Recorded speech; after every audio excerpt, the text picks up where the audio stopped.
Information Security Overview.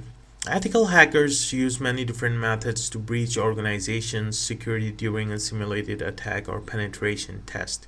Most ethical hackers have a specialty in one or a few of the following attack methods. In the initial discussion with the client, one of the questions that should be asked is whether there are any specific areas of concern, such as wireless networks or social engineering.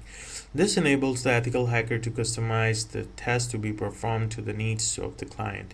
Otherwise, security audits should include attempts to access data from all of the following methods. Here are the most common entry points for an attack. Remote network. A remote network hack attempts to simulate an intruder launching an attack over the internet. The ethical hacker tries to break or find vulnerability in the outside defenses of the network, such as firewall, proxy, or router vulnerabilities. The internet is thought to be the most common hacking vehicle, while in reality most organizations have strengthened their security defenses sufficient to prevent hacking from the public network. Remote dial-up network. A remote dial-up network hack tries to simulate a launching of an attack against the client's modem pools. War dialing is the process of repetitive dialing to find an open system and is an example of such an attack. Most organizations have replaced dial-in connections with the dedicated internet connections, so this method is less relevant than it once was in the past. Local network. A local area network or LAN hack simulates someone with physical access gaining additional unauthorized access using the local network. The ethical hacker must gain direct access to the local network in order to launch this type of attack. Wireless LANs, WLANs in short, fall in this category and have added an entirely new avenue of attack as radio waves travel through building structures. Because the WLAN signal can be identified and captured outside the building, hackers no longer have to gain physical access to the building and network to perform an attack on the LAN.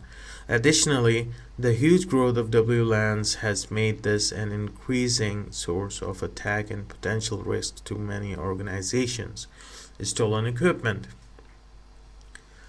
An stolen equipment hack simulates theft of a critical information resource such as a laptop owned by an employee.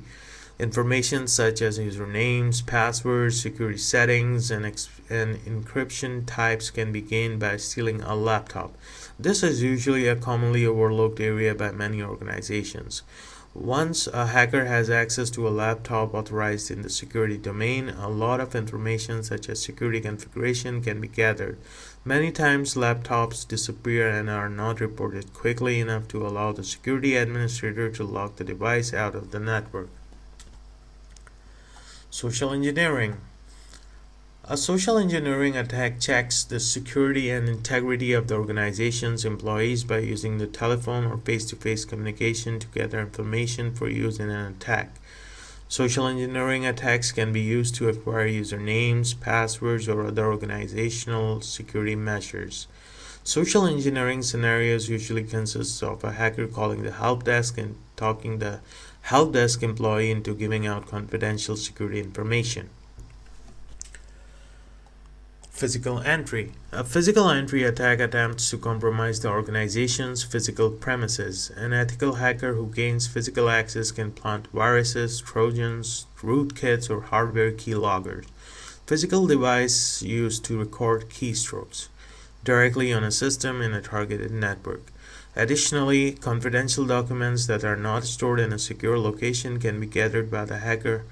Lastly, physical access to the building would allow a hacker to plant a rogue device such as a wireless access point on the network.